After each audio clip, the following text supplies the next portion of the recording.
Okay, we're gonna talk about harvesting grains today because uh, my girlfriend told me it's the most important thing I've ever done in my life. And I've today over the summer I harvested some rye.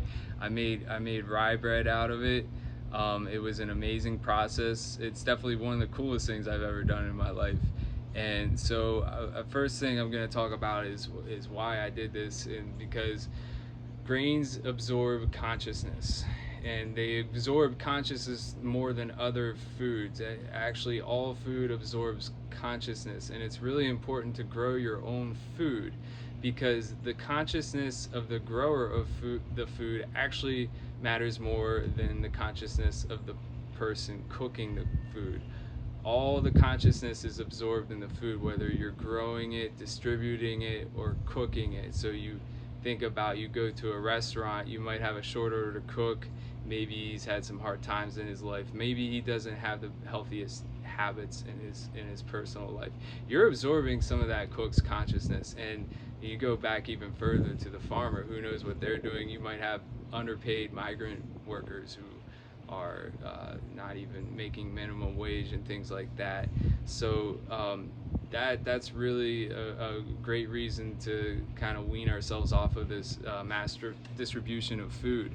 And grains absorb even more consciousness than normal food does, and that's why in Hinduism you they honor this day called Ekadashi, which is twice a month, where they fast from grains and beans because these things carry more consciousness, as I said, but they also are harder on the digestive system.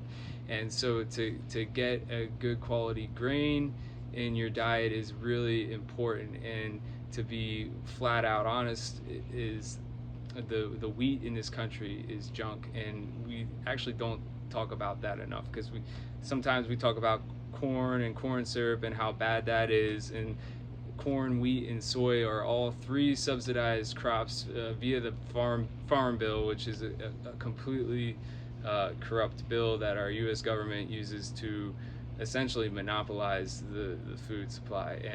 And wheat is GMO'd, and it's probably the worst out of the three. It's actually GMO'd to mess with your metabolism, whereas if I smoke a doobie, I will put away a whole loaf of bread via toast. I will put the bread in a toaster, and I'll make toast out of it, and I can't eat the toast fast enough because it's actually designed to produce a yield of 10 times more wheat, but as a result it actually makes you 10 times hungrier for the wheat.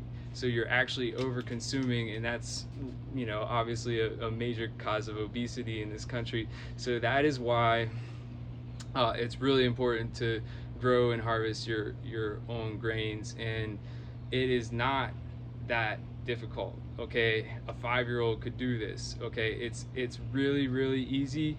And yeah, it's sort of time consuming. However, when we're talking about in the long run, when I harvested this rye, there was no weeding, there was no pest control, there was no watering, and there was no soil preparation involved in that.